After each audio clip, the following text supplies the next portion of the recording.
26 नवंबर 2008 रात के करीब 9:30 मुंबई, वो शहर जो कभी सोता नहीं, वो शहर जहां लाखों सपने हर रात जागते हैं।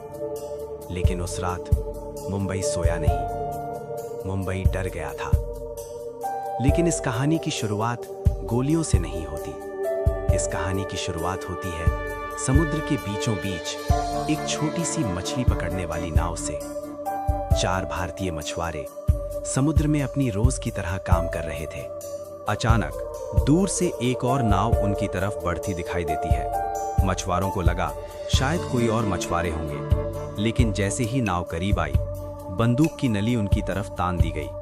कुछ ही मिनटों में 4 लोगों को गोली मार दी गई। 5वां आदमी, नाव का कप्तान अमर सिंह सोलंकी, उसे जिंदा रखा गया क्योंकि उसे मजबूर किया गया मुंबई की तरफ नाव ले जाने के लिए। समुद्र की लहरों के बीच वो नाव धीरे धीरे मुंबई की तरफ बढ़ रही थी, लेकिन उसे नहीं पता था कि वो सिर्फ नाव नहीं चला रहा था, वो भारत के इतिहास की सबसे भयावह रात को मुंबई तक लेकर आ रहा था। मुंबई से कुछ दूरी पहले आतंकवादियों ने अमर सिंह सोलंकी को भी मार दिया। अब 10 आतंकवादी छोटी छोटी नावों में बैठकर मुंबई के कोलाबा तट पर उतर चुके थे। मुंबई अब खतरे में था। 26 नवंबर 2008 रात 9:30 छत्रपति शिवाजी टर्मिनस। लोग ट्रेन पकड़ने के लिए भाग रहे थे। कुछ लोग ऑफिस से घर लौट रहे थे। कुछ लोग प्लेटफॉर्म पर बैठकर चाय पी रहे थे। तभी 2 युवक बड़े बैग लेकर स्टेशन में दाखिल होते हैं। कुछ सेकंड और फिर अचानक गोलियों की आवाज। AK-47 से अंधाधुंध फायरिंग। लोग भागने लगे, चीखें गूंजने लगी, हर तरफ अफरा तफरी। कुछ ही मिनटों में प्लेटफॉर्म खून से भर गया। ये 2 आतंकवादी थे, अजमल कसाब और इस्माइल खान। लेकिन ये हमला सिर्फ शुरुआत थी। उसी समय मुंबई के अलग अलग हिस्सों में एक साथ हमले शुरू हो गए।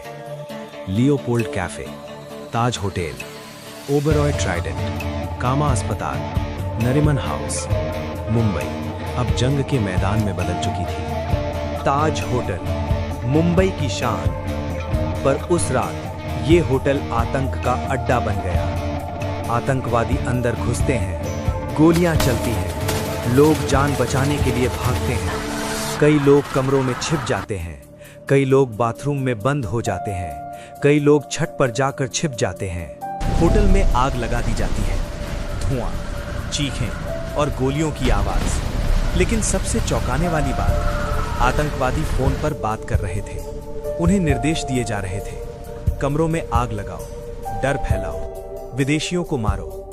मुंबई में हमला हो रहा था, लेकिन आदेश किसी और देश से आ रहे थे। इस बीच मुंबई पुलिस को सूचना मिल चुकी थी। ATS चीफ हेमंत करकरे, अशोक कामटे, विजय सालस्कर, तीनों अधिकारी आतंकवादियों को रोकने निकलते हैं। लेकिन आतंकवादियों ने घात लगाकर हमला किया। तीनों अधिकारी शहीद हो गए। मुंबई और भी डर गया। लेकिन कहानी में एक मोड़ अभी बाकी था। अजमल कसाब एक कार छीनकर भाग रहा था। पुलिस ने रास्ता रोका। कसाब ने गोलियां चलानी शुरू कर दी। तभी पुलिस कांस्टेबल तुकाराम ओमले आगे बढ़ते हैं। वो सीधे कसाब की तरफ दौड़ते हैं और AK-47 पकड़ लेते हैं। कसाब गोलियां चलाता है। गोलियां ओमले के शरीर में धंस जाती हैं, लेकिन वो बंदूक नहीं छोड़ते। उनकी पकड़ मजबूत रहती है। बाकी पुलिसकर्मी आगे बढ़ते हैं और अजमल कसाब जिंदा पकड़ लिया जाता है। तुकाराम ओमले शहीद हो जाते हैं, लेकिन उन्होंने वो कर दिया था जो इतिहास बदलने। अब दिल्ली से NSG कमांडो बुलाए गए। ऑपरेशन शुरू हुआ। ताज होटल, ओबेरॉय, नरीमन हाउस। 60 घंटे, गोलियां, आग, धुआं। पूरी दुनिया टीवी पर ये सब देख रही थी। आखिरकार 29 नवंबर आखिरी आतंकवादी मारा गया। मुंबई बच गया, लेकिन 166 लोग अब कभी घर नहीं लौटने वाले थे। इस हमले ने मुंबई को हिला दिया, भारत को हिला दिया और पूरी दुनिया को।